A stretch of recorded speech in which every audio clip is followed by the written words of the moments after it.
শুভ সকাল। প্রতিদিনের pre market আপডেটে আপনাদের স্বাগত। সূচক 107.47 পয়েন্ট বা 2.06% কমে 5112 পয়েন্টে দাঁড়িয়েছে।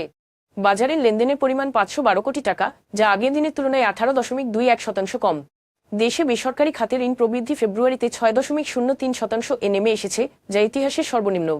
দীর্ঘস্থায়ী রাজনৈতিক অস্থিরতা ও উচ্চ সুদের হারের প্রধান কারণ হিসেবে উল্লেখ করা হয়েছে।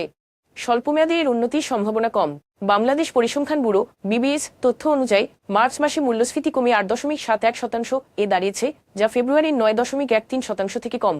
আর্থিক অনিয়ম, কর্পোরেট গভর্ন্যান্স সমস্যা ও তথ্য প্রকাশে ঘাটতির অভিযোগে দেশের দ্বিতীয় বৃহত্তম মোবাইল অপারেটর রবি অ্যাক্সেটার বিরুদ্ধে তদন্ত শুরু করেছে Bangladesh securities and exchange commission BSEC.